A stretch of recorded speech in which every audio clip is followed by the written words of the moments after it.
Estamos aqui em Minas Gerais conversando com um agricultor que se especializou na criação de cabras. E aí eu converso com quem? Onivaldo Ramos Leão. Eu tenho propriedade na região de Cruz das Almas, Itabirito, na região montanhosa. Eu gostaria que você desse um closezinho naquela montanha coberta ali de nuvem. Não dá para ver aqui o pico do Itabirito, mas ele está coberto. E nessa região eu comecei a criar cabra leiteira. Comecei a fazer leite congelado, porque o processo de demora da venda do leite é maior do que o de vaca, então eu vi que eu perdia logo, aqueles 7 dias não dava, não há um mercado formal. E eu vi que na França se gastava 80% do leite de cabra para fazer queijo, e queijo eu tenho aí apenas 10% de água, e o leite eu tenho que transportar aquele volume muito maior. Comecei a fazer queijo, eu fui no melhor delicatessen de Belo Horizonte na época, chamava Casa do Uísque. O Carlos, vendedor, me recebeu lá, meu queijo era enrolado naquele plástico mole, e com um rótulo feito no computador, muito precário. Ele aceitou, porque só tinha eu de queijo de cabra brasileiro, e tinha um queijo chileno e um queijo francês, muito mais caro do que o meu. E com o tempo ele foi me orientando e eu comecei a colocar. Aí começou a haver um problema de fiscalização. E eu localizei um documento do IMA que dizia lá o seguinte: todo estabelecimento que processam alimento tem de ter registro no IMA e tal. O que é IMA? Instituto Mineiro de Agropecuária, corresponde lá ao seu... É o INDEA. INDEA. Então, saiu o diretor-geral do IMA, no caso, fez esse documento dizendo o seguinte: com exceção do leite de cabra, ou melhor dizendo, com leite de vaca para fazer o queijo Minas artesanal feito com leite cru, o leite leite de cabra e mel de abelha, ficava fora dessa exigência de certificação até que fosse legislado a respeito disso. Com esse documento eu entrei no principal, não é o maior, mas o principal supermercado de Belo Horizonte, que chama aqui Super Verde Mar. Tem uma bela estante de queijo importado, é uma beleza, melhor de Belo Horizonte. Pois bem, aí o IMA descobriu que eu estava vendendo lá e perguntou assim: cadê a autorização, cadê a certificação para vender esse queijo aqui?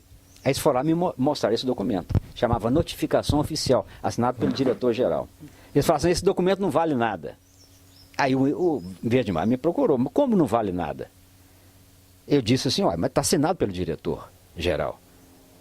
Mas por que falar? Porque não tem número, não tem data. Você realmente não tem número, não tem data. Mas o papel timbrado, ou isso é falsificado? Não, não é falsificado, mas não vale nada. Conclusão: o Verde Mar então parou de me comprar. Eu entrei em processo de quase falência, porque era meu principal cliente.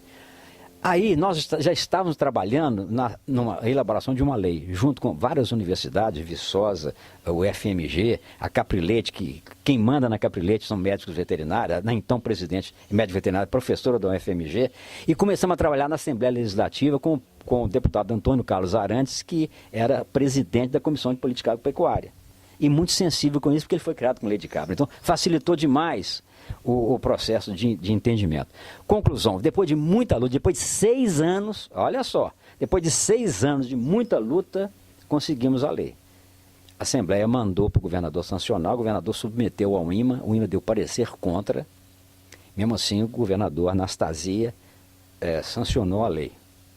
Sancionou a lei e eu já estava no processo, e o IMA, muito à contra-vontade, acabou me certificando. Só se certificou um. Eu penso que porque circunstância histórica me certificaram, depois não certificou mais ninguém. Essa lei foi ignorada pelo IMA. Uma lei ignorada por um órgão público. Essa lei não foi revogada. Não houve nenhuma manifestação do IMA dizendo que essa lei não podia ser feita por causa disso, disso, daquilo, e propõe uma nova lei. Não, simplesmente ignorou. Bom, agora nós estamos retomando esse assunto. Tem uma comissão da Caprilete, junto com o IMA, para tentar fazer uma nova legislação. Neste meio tempo, eu consegui a certificação e comecei a vender. E passei a vender presta atenção, onde se processa, onde se vende 80% a 90% dos alimentos, que são supermercados. Então o agricultor familiar não pode, o pequeno produtor, melhor dizendo, pequeno produtor, seja agricultor familiar ou não, ele tem de entrar num sistema formal, não pode ficar vendendo só em feirinha. Nada contra a feirinha, mas ele não pode desprezar. E aí tem de haver um movimento claro, porque se se o supermercado não quer comprar do produtor rural porque não dá crédito de ICM, é muito simples. O produtor, ele aumenta o preço. Digamos o seguinte, se eu vendo por 100 um determinado produto e o supermercado vai pagar 10% de imposto, como ele não tem crédito nenhum, ele aumenta no preço. Ele incorpora aquela diferença que ele não tem mais, aumenta no preço. E se o Estado quiser incentivar o processo, é só dar isenção de imposto do ICM para queijo de cabra de pequena propriedade e daquilo pronto, empatou, sem problema nenhum. É só vontade política e um pouco de diálogo. Resolve o problema. Agora, presta atenção, leite de cabra é um alimento nobre. Alimento nobre, é o primeiro leite que o homem tomou além do leite materno. É o leite que mais se aproxima. O leite de cabra tem um componente que chama 2A2, que não tem um sistema alergênico que o leite de vaca tem. E uma faixa grande de clientela ele serve. Ou seja, nós temos de incentivar esse alimento nobre. E esquecer, e já tem norma federal, isso que eu não sei te dizer, mas pesquisando você vai achar, tem norma federal sobre equivalência de fiscalização. Lá diz o critério que deve nortear a fiscalização. Respeitadas as diferentes escalas de produção. Isso é o óbvio, tratar desigualmente os desiguais. Isso é o óbvio, é problema de interpretação. Agora, o técnico sai da escola com uma informação, então ele quer o melhor para o consumidor. Ele quer tutelar o consumidor. O consumidor que paga imposto, que vota, ele acha, o técnico acha que ele é um cara deficiente mental que não sabe se defender e fazer suas escolhas. Então ele acha e tem a ilusão de que ele vai tutelar o cidadão. Esse é o cerne da questão que agarra, não só a questão de leite de cabra, nós estamos falando especificamente, mas não só. Então essa visão de que o técnico é responsável pelo produto, a legislação diz que não, o responsável pelo produto não é o fiscal, e sim o produtor, tira esse peso da fiscalização. Como é que conseguiu isso? Ué, como te falei, foi trabalho capitaneado. Teve uma decisão do STF nesse sentido, não teve?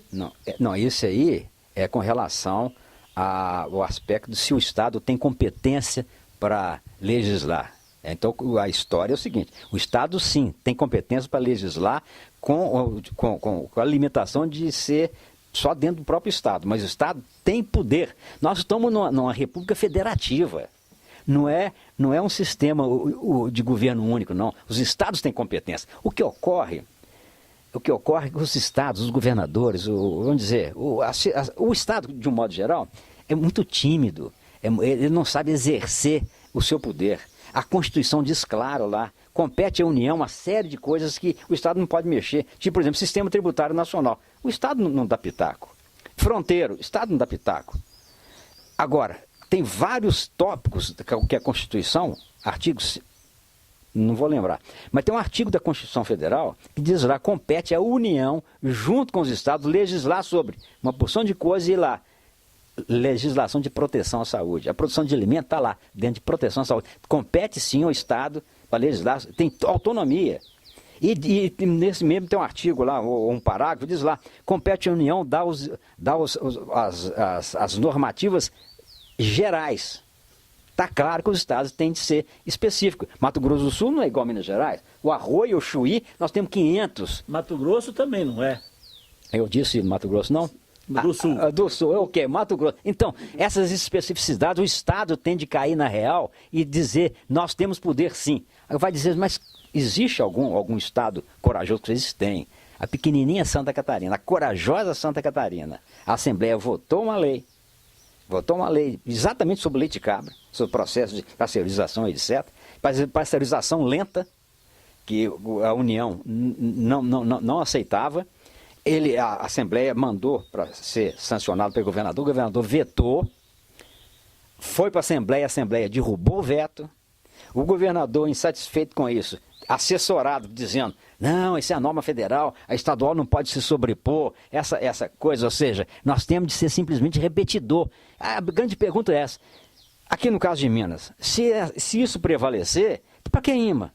Vamos pegar a lei federal e vamos nos comunicar diretamente com a lei federal e podemos vender para o país inteiro? Para que o IMA?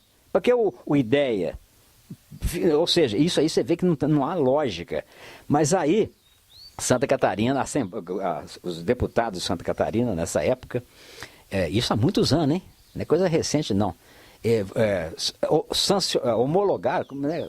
Derrubaram o veto. Derrubaram o veto e promulgaram a lei. O governador entrou com como é que é? Arguição direta de inconstitucionalidade. O que o Supremo decidiu? O Supremo decidiu que não usurpa poder da União o Estado que legisla sobre produção de leite de cabra, etc. e tal. A União compete, e cita o artigo, compete à União aspecto geral, e faz um comentário pessoal como relator. E ele está extrapolando e condiz com a conclusão, está atrapalhando. Ou seja, então, se o Estado de Mato Grosso fizer um convênio com o Estado de Minas Gerais, dentro do poder da federação, diz assim, olha, o que eu produzir no Mato Grosso, você pode, certificado por mim, você pode vender lá em Minas Gerais e vice-versa.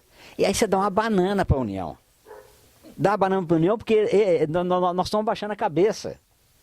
E diz que quem abaixa a cabeça para o opressor, mostra o traseiro para o oprimido.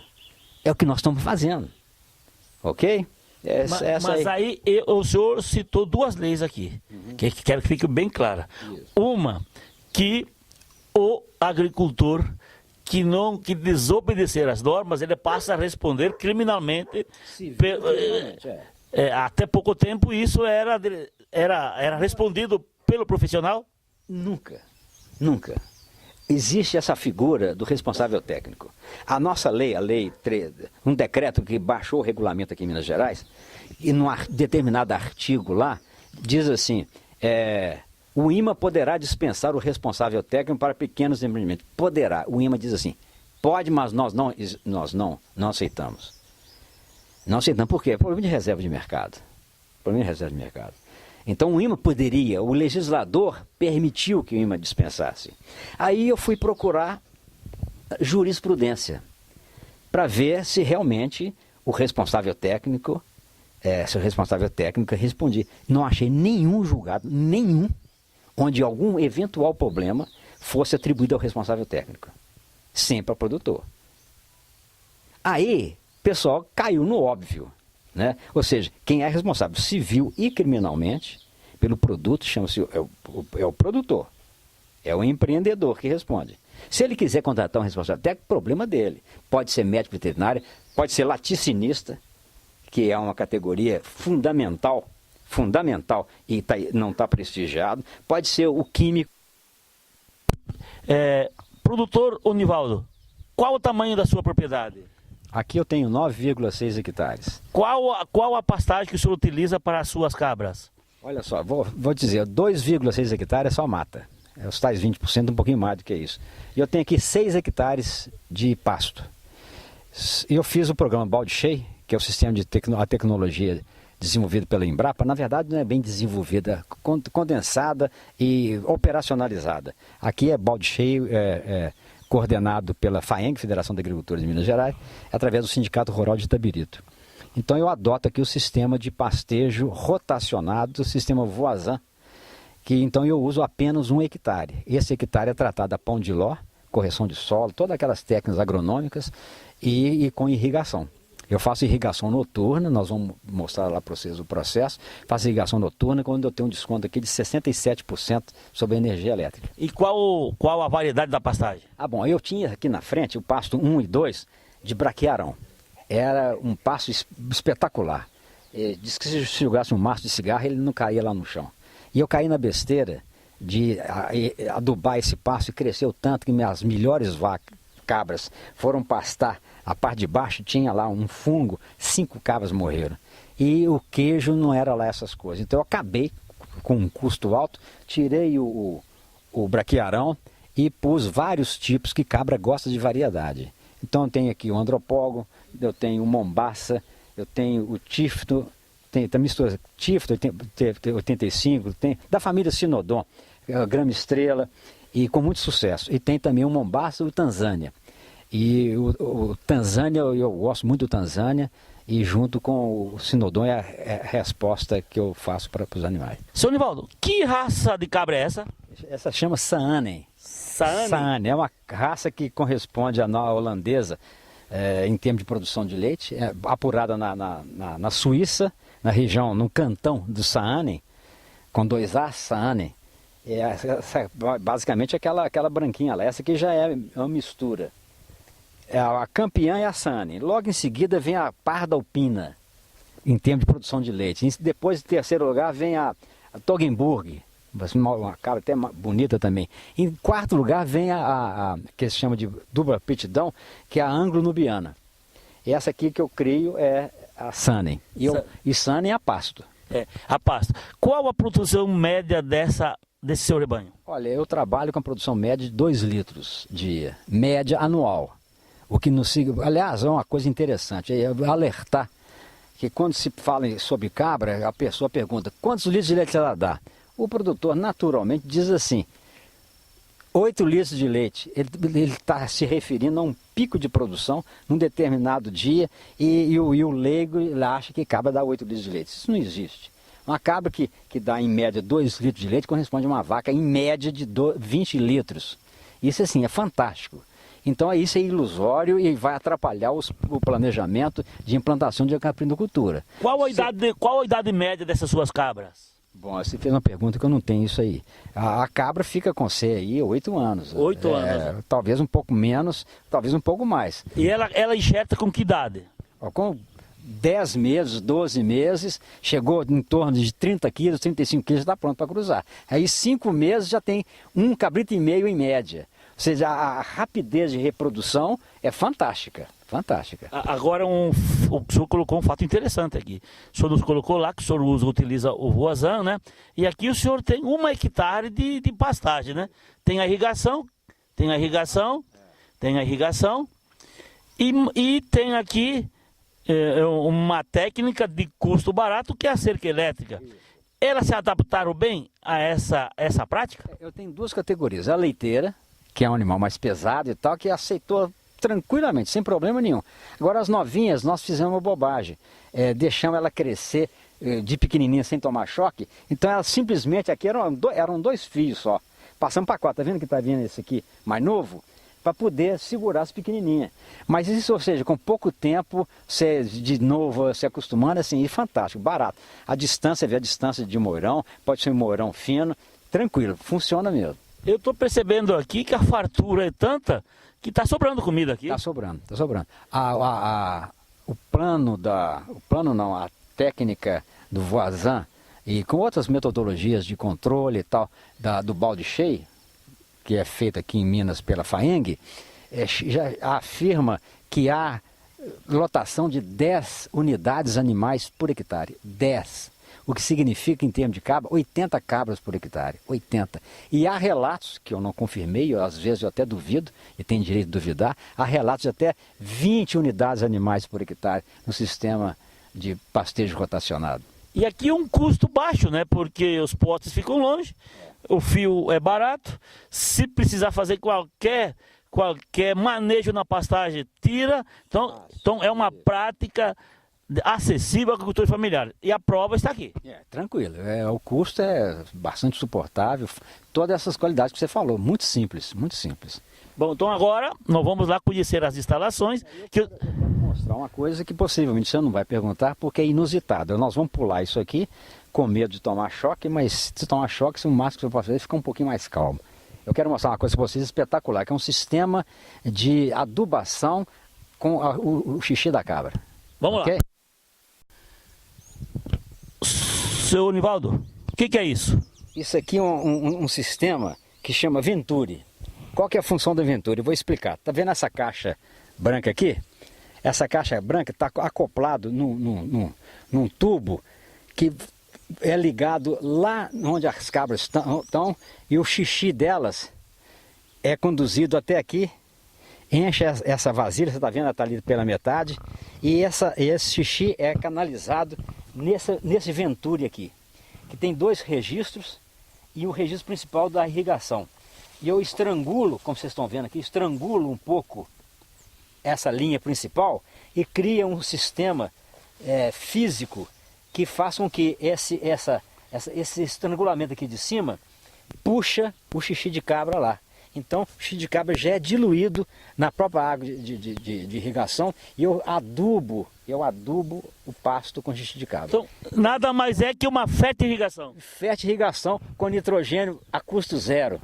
Bacana aqui, ó, uma tecnologia importante aqui. Fundamental. Para nós também levarmos a Mato Grosso. Isso, e o que eu faço? Eu tenho lá um sistema que é nacional do subsídio à irrigação noturna. Eu tenho um temporizador que eu ajusto para funcionar a partir das 9 horas, tipo assim, 9h30, e funciona da época de pouca água, eu irrigo só meia hora, porque não tem água com fartura. Esse ano foi um ano muito seco, mas normalmente eu uso na faixa de 40 minutos, 1 hora, e cada dia tem uma linha cada noite, melhor dizendo, cada linha tem o seu tempo certo para fazer isso. Bom, agora nós vamos conhecer outro processo, que são as instalações, e depois aquele que põe o dinheirinho no bolso dele aqui, que é a produção. Aqui chama Estação do Queijo. Estação do Queijo. É. Aqui tem um segredo na pastagem também, qual é?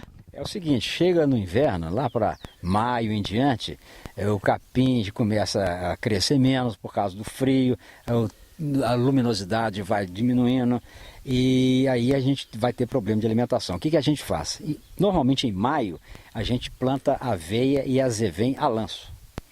Como tem irrigação, essas duas plantas crescem com uma beleza no inverno. Enquanto o sinodon, a família do sinodon, no meu caso aqui, esse aí que você está vendo aí é o estrela africana que eles chamam, está assim, com pouco crescimento, a aveia sai, o azevém logo em seguida sai também. Então durante o inverno, que seria maio, junho e julho, até perto de agosto, eu estou com um pasto espetacular.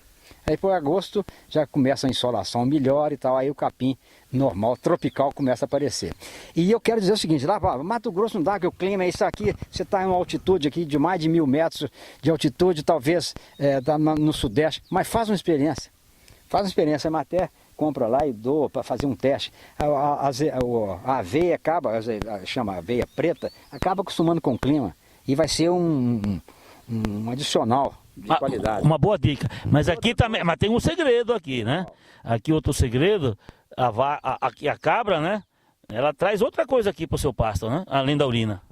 O cocô dela, ou defeca, melhor dizendo, ela defeca cerca de 600 kg ano, uma cabra, 600 kg ano.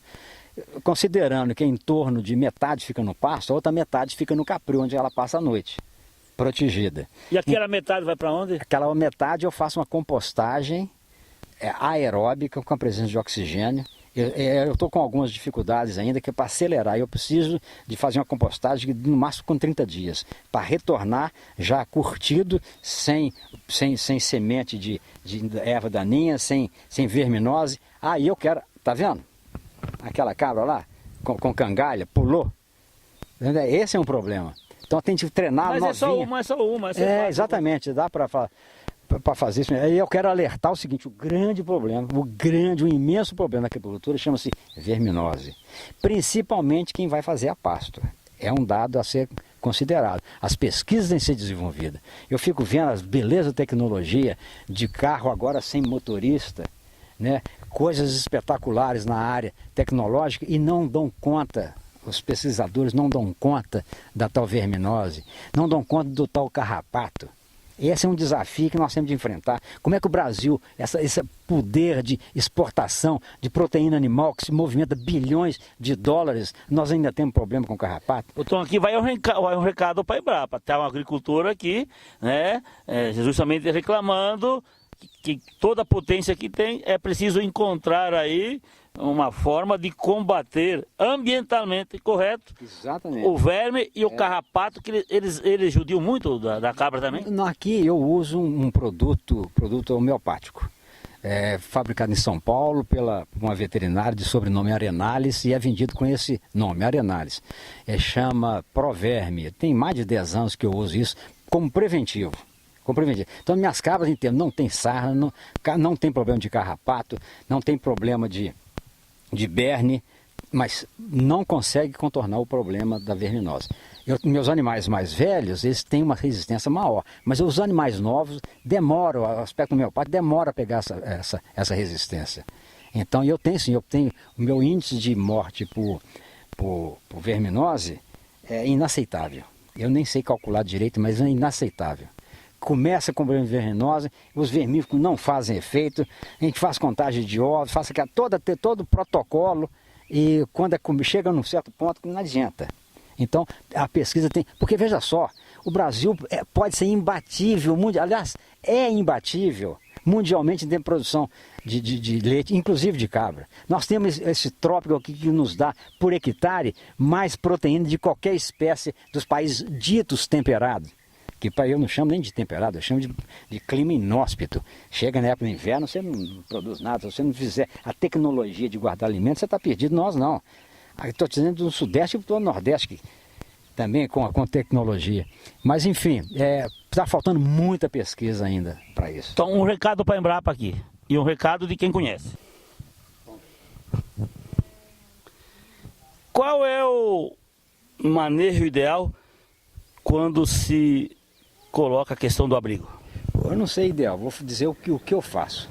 A minha observação, que me permitiu concluir, é o que eu diria que é o melhor para mim. O que eu faço é o sistema ripado, um sistema mais alto que você possa fazer a limpeza, e eu uso cimentar o piso embaixo, onde recebe a urina e o xixi, porque, como eu expliquei antes, eu canalizo o xixi aqui, tá vendo ali? O xixi todo é conduzido nessa caixa aqui.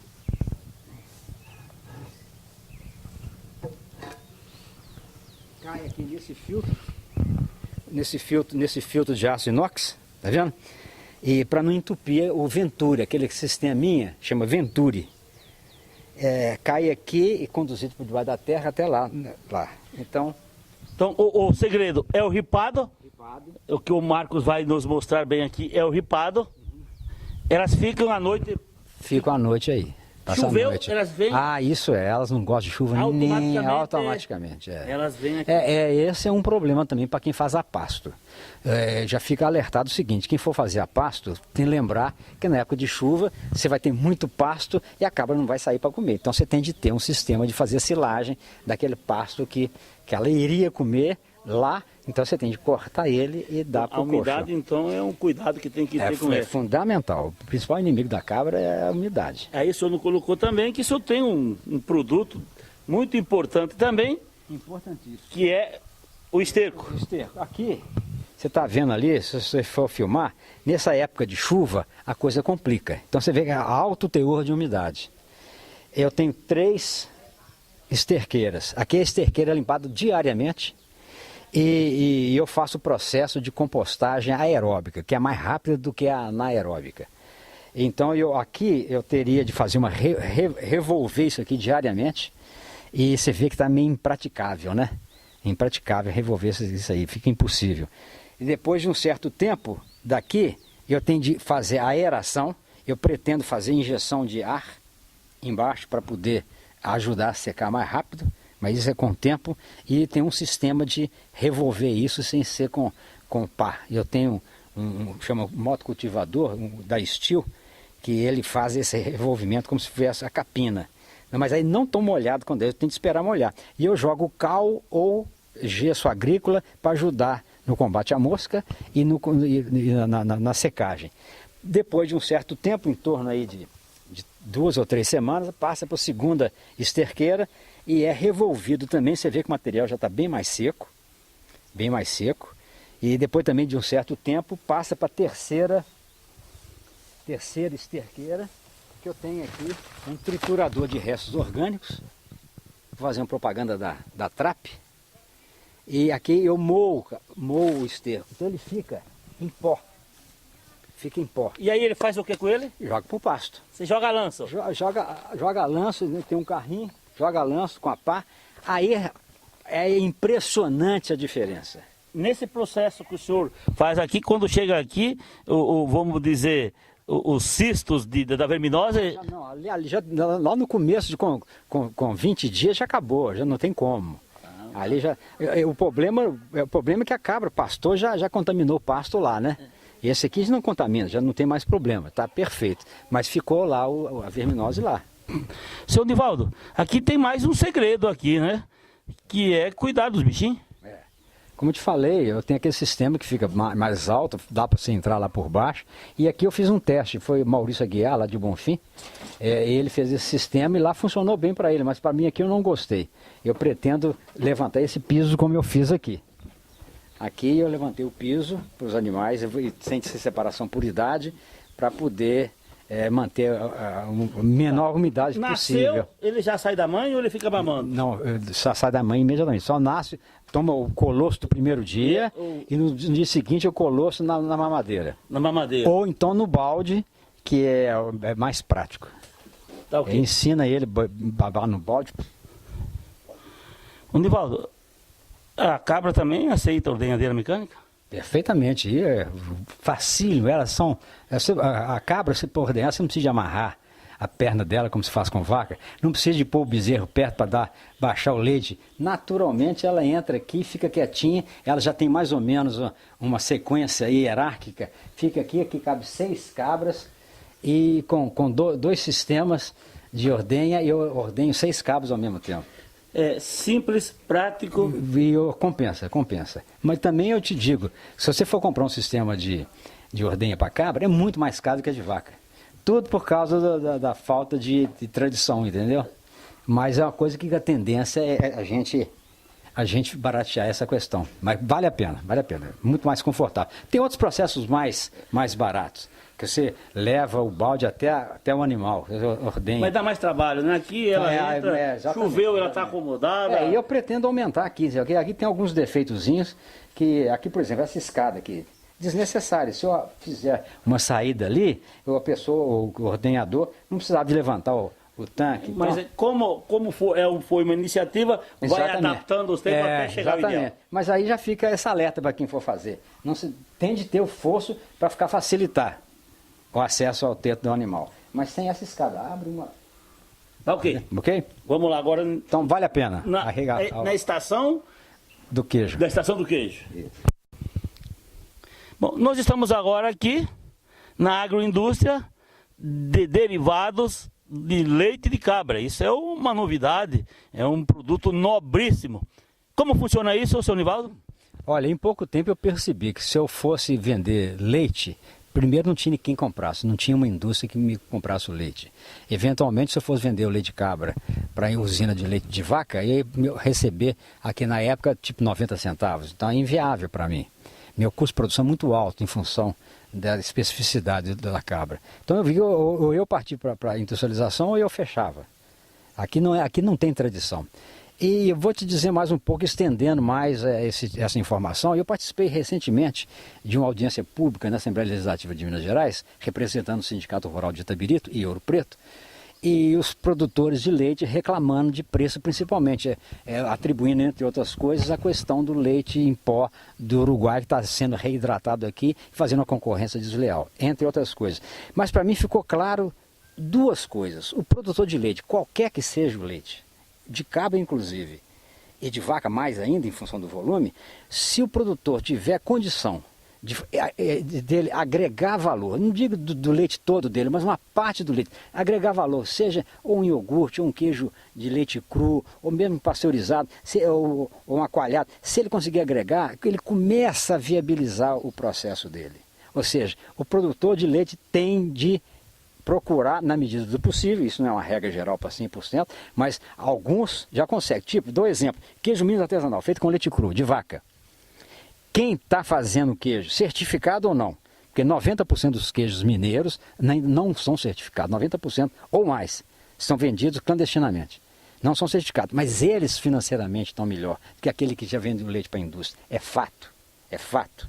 Quem já é certificado, evidentemente, consegue preço melhor. Tive agora em Araxá, no FLI Araxá, no Festival Literário, comprei um queijo lá, espetacular, da região de Canaça, um queijo tipo 1 quilo, comprei por R$100. Na verdade não foi eu que comprei, foi até minha filha, que eu achei um pouco caro, mas ela comprou e estou comendo ele aqui hoje, é uma coisa espetacular. Então a mulher cria Jéssica, por sinal, e faz o queijo e ela vende. Ela tem um empregado. Ela agrega valor à produção. Agrega valor, pronto, viabilizou a vida dela. E o que também foi o agregar valor que viabilizou sua produção aqui? Claro, senão já tinha fechado há muito tempo, ou seja, agregar valor. Qualquer que seja A metodologia. E outro segundo aspecto é reduzir custo. A redução de custo, eu não vejo outro sistema, senão você partir para pasto em regime tropical, na tecnologia do pastejo rotacionado, se possível irrigado, sistema balde cheio, ok? Então, e como é que funciona aqui a produção? Bom, começa aqui. O leite, eu faço 2 ordenhas por dia. O leite da tarde vem aqui para a área que eu chamo de recepção.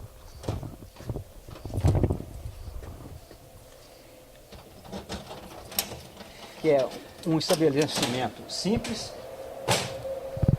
onde o leite chega, ele é bombeado, aquela bomba ali de aço inox, bombeado lá para dentro. Então o latão não entra lá dentro, isso é um dado fundamental, não entra lá dentro, é bombeado. Tá vendo aquele funil, aquele buraco? Quando eu tinha uma pasteurizadora mais baixa, eu punha ali um funil com um bico lá para dentro, ali tinha um filtro de aço inox e eu levava a leiteira, caía aqui dentro e ia lá para dentro da sala de produção. Agora, como a minha pasteurizadora é alta, não dava certo, então eu uso essa bomba. E é mais higiênico, não é? Ah, claro, o latão nem entra lá dentro. E eu tenho aqui um refrigerador, não é tanque de expansão, coisa feita aqui em Itabirito mesmo, de aço inox, que mantém a água gelada na faixa de 4, 5 graus. E a ordenha da tarde é colocada aqui para ser processada no dia seguinte. Tá bom, agora vamos conhecer outro procedimento. Ele nos mostrou onde entra o leite, a tecnologia ele mesmo já melhorou ela, a higiene melhorou, e aqui é onde é feito o processamento. Eu chamo a área de produção, lá é a recepção do leite, a recepção aqui é a área de processamento, a área de produção. A queijaria toda tem 33 metros quadrados apenas, e sendo que a minha área de expedição está aqui fora, porque aqui já não cabia mais. Eu tenho aqui uma pasteurizadora, a primeira que eu usei, que você está vendo aqui, essa baixinha aqui, fabricada em Itabirito, através de metodologia publicada num livro do Múcio Mansur Furtado. Hoje ele é um laticinista de renome internacional, trabalha numa multinacional, não me lembro, na Ibisco, coisa assim, e ele fez, junto com um cidadão lá do Paraná, esse modelo dessa máquina. Ele chama Eduardo Cartacho. Eduardo Cartacho me ajudou. Se algum dia ele ver esse vídeo aí, é a minha homenagem para ele. Ela é elétrica, com sensor lá do Rio Grande do Sul, lá de Canoas, full gauge. Ele percebe a temperatura e liga ou desliga de acordo com a temperatura que eu quero. E aquela outra lá, que é uma iogurteira adaptado, ela é a gás. Na época, gás estava valendo a pena. Hoje eu já estou com algumas dúvidas em fazer um novo estudo. E a pasteurizadora tem aquela parte lá de cima que é um motor que mantém o leite sobre agitação para homogeneizar. E ali é uma tecnologia que eu fiz, que é a minha ricoteira. O senhor aproveita o soro também, então, né? Eu aproveito o soro, faço a ricota, uma delícia a ricota. E ali é uma prensa que eu faço o queijo feta, queijo de receita grega. Então ali tem. E ali não está dando para ver, mas eu tenho ali máquina de embalar a vácuo. Tá bom, agora nós queremos conhecer o produto. O queijo já sai daqui protegido. Agora eu vou conhecer o produto. Rosa, igual exige o SUSAF, outras legislações, é uma coisa simples. E o produto dele está sendo comercializado nos melhores mercados de Minas Gerais. Então, tem alguns paradigmas que nós precisamos quebrar. Eu digo que forças alheias não permitem que o pequeno agricultor familiar também possa vender para aqueles que têm um poder aquisitivo maior. Então a higiene aqui, podemos dizer que é 100%. Esse tal de 100% é um modo de falar, porque risco existe. Fungos e bactérias, está no ar, ou seja, nada é 100%. Nós estamos aqui respirando vários elementos patógenos, mas nosso organismo já está preparado para eliminar. O que é importante é repetir isso que você está dizendo. O rei, o objetivo principal é o consumidor. Ele que determina o sucesso ou insucesso, e não se está 100% higiênico, ou 90% ou 70%. O consumidor, no seu exercício de cidadania, no seu discernimento, ele tem que ser respeitado. O Estado precisa de parar de achar que nós brasileiros somos tão incapazes que, se ele não disser que está sendo fiscalizado, ele não pode consumir aquele produto. Minas Gerais é um exemplo. 90% do queijo Minas feito com leite cru é vendido para São Paulo, Rio, etc. e nunca houve nenhum problema. O técnico tem que ser um pouco mais humilde e achar que ele não tem a fórmula espetacular. Não existe esse mundo sem risco que ele quer procurar. E ele quer dar o melhor, querendo dar o melhor, com a maior boa intenção, ele não permite o possível. Esse aqui é um recado bem dado e não vamos explorar esse recado. Agora nós queremos conhecer o produto. Ok. Aqui, já estou precisando de ampliar. Eu vou ampliar aqui para fazer minha área de expedição. Tá bom, agora aqui ele está dizendo também que a produção cresceu, o mercado que... Vamos lá. Ele está nos colocando que, como ele assegurou o mercado, ele tem pastagem sobrando, deve com certeza estar aumentando o rebanho, mas vai aumentar também as instalações aqui. Certo, eu vou ter de fazer aqui a instalação da área de recepção.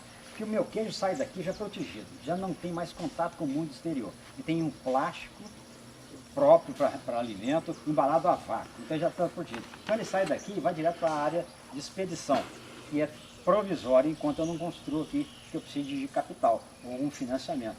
Agora vamos conhecer...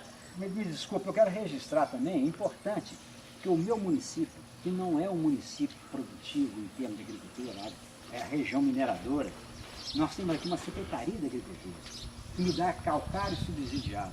E, entre outras coisas, me forneceu 50 mil reais para eu dar uma ajeitada no sítio todo, inclusive problema de irrigação, e esforço na área de mercadológica, me fez um empréstimo de 50 mil reais para eu pagar em 5 anos a juros de 2% ao ano.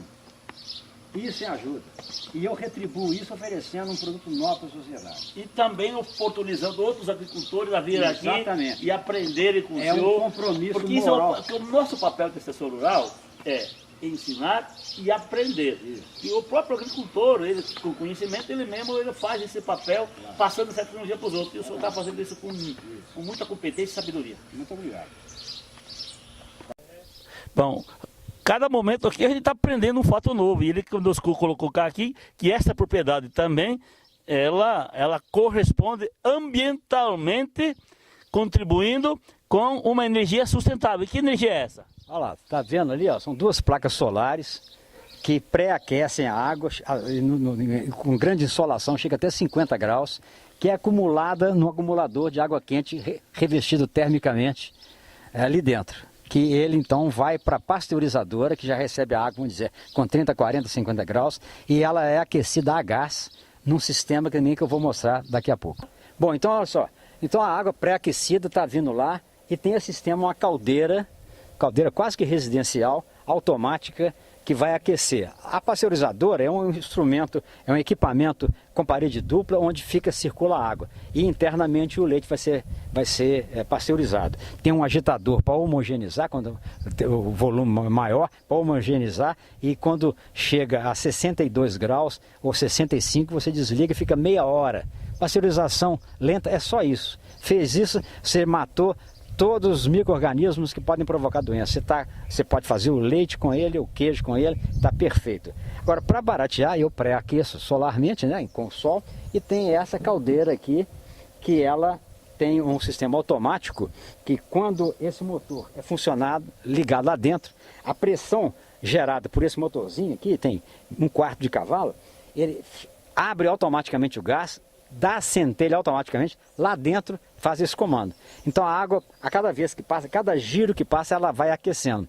E lá dentro eu tenho um sensor, um termômetro, no caso a Fulgauge lá de Canoas, que indica a temperatura, então ela desliga e espera meia hora, pronto, está pasteurizado.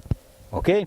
E depois tem um sistema de resfriamento, que eu esfrio a água, gelo a água lá em cima, para acelerar o processo, para resfriar o leite, até você pôr de novo o fermento, que eu já matei todos os micro-organismos, então tem que pôr o fermento. Se eu for fazer o queijo com leite cru, eu não preciso pôr o fermento, que eu não pasteurizei, ok? Bom, e tem essa aqui também, que é manual. Caso pife, que costuma ocorrer... Uma queda de energia, alguma coisa assim? Queda de energia fica complicado, porque eu preciso da bomba gerar. Então, sem a bomba, sem energia, eu não tenho. Agora, outra coisa, você falou em energia. Eu estou com meu pedido de financiamento no Banco do Brasil, através de um programa que chama Inovagro. Inovagro não. vou lembrar daqui a pouco, um programa com dinheiro do BNDES para me financiar 36 placas fotovoltaicas para gerar energia elétrica. Ou seja, eu vou ter um financiamento para pagar em 10 anos, juros de 6,5% ao ano, 100% financiado, para eu gerar minha própria energia. A CEMIG me compra quilowatt-hora e eu gasto quilowatt-hora. Então nós empatamos. Depois de 10 anos, eu vou ter o meu sistema funcionando, que ele dura 25 anos, de graça. Aqui é a parte final de todo o processo da produção, da industrialização, embalagem, e aqui o produto sai para onde? Vai para o mercado, né? O produto chega aqui, né? A expedição já chega embalado a vácuo, ou seja, é protegido com qualquer contaminação do mundo exterior, ele está tranquilo com relação a isso. E aqui ele é encolhido, o vácuo é termoencolhível, ele é encolhido, ele é etiquetado e datado. E é guardado para ser, uma vez por semana, segue para Belo Horizonte. Depois de nós conhecermos a legislação, que ele nos deu uma aula sobre a legislação, as dificuldades de chegar neste ponto, de conhecermos as pastagens, de conhecermos o rebanho, de conhecermos lá o sistema de irrigação, conhecermos lá as instalações, tanto lá para proteger os animais, tanto como para tirar o leite, conhecemos lá o sistema da cria, né, que os cabritinhos nascem, tem um local adequado, conhecemos a produção lá, que não é uma coisa assim estrondosa, né? Tomara que todos consigam. E agora nós chegamos aqui no produto. Quais são esses produtos? Bom, meu carro-chefe é o queijo Minas, tradicional. Só que não é de leite cru ainda. A minha legislação não permite ainda. Mas esse aqui é o queijo pasteurizado, o queijo Minas tradicional, é o meu carro-chefe, o que mais sai. Talvez porque a aceitação de um produto super conhecido, só que feito com leite de cabra, 100% de cabra, evidentemente. Protegido a vácuo, durabilidade de 60 dias, importante, um equipamento que o produtor familiar, em união, um processo mais centralizado, deve ter, que aumenta o tempo de prateleira e é um produto ainda de pouco giro, então é importante ter o vácuo lá para proteger. Em seguida eu tenho aqui a ricota, que é feita de puro soro, eu chamo de pura ricota. A legislação original, única para Minas Gerais, exigia que fosse um percentual em torno de 12% de leite integral, e eu consegui que o IMA aceitasse, que eu faço só com soro. E como eu te disse, você esquece tudo em termos de paladar, de ricota, que é uma ricota diferenciada. Aqui mostra o valor desse soro que normalmente é jogado fora como alimento. Uma proteína da melhor qualidade, a albumina. E aqui nós temos o queijo feta, de receita grega, corresponde ao queijo Minas dele, lá grego. É uma delícia, muito gostoso. É usado campeão em salada, em sanduíche. E finalmente o queijo que a gente replica, que é o queijo Boursin, que a gente põe um nome Boursin porque não poderia pôr outro nome, mas esse aqui foi um francês de sobrenome Boursin. A gente faz esse dentro das nossas especificações. São esses aí. Esse produto tem aceitação no mercado? Bom, como eu te falando, o que eu estou produzindo eu vendo. Eu estou processando 200 litros dia hoje. E eu estou em plena safra. Vem aí fim de ano, a gente vende tudo. Esse queijo ele está nos melhores mercados de Belo Horizonte? Isso é que é importante. Eu enfatizo isso. Quem define é o consumidor, aquele que vai comer, que vai levar para sua casa.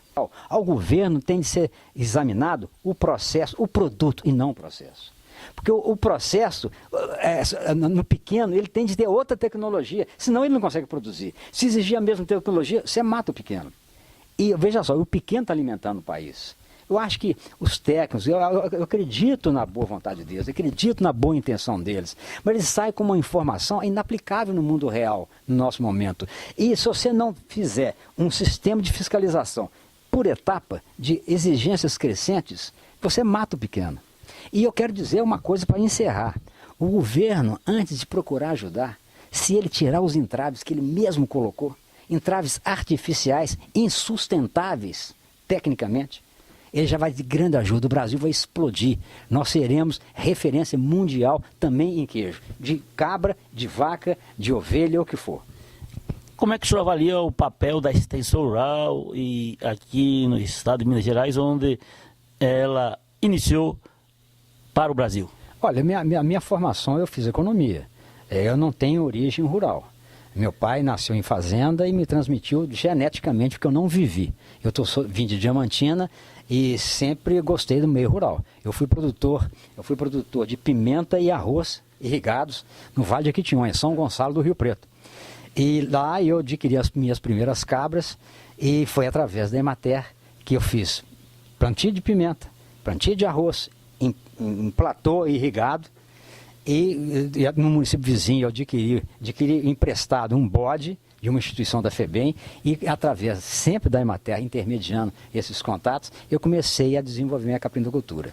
E eu terminei meu período lá no interior, vim para cá, para Itabirito, e trouxe as cabras de lá para cá. E a partir daí fui aumentando, sempre com a ajuda da Emater. A Emater agora acabou de fazer um projeto para mim, para financiar, junto com o Banco Brasil, 1 hectare de cana-de-açúcar. Entendeu?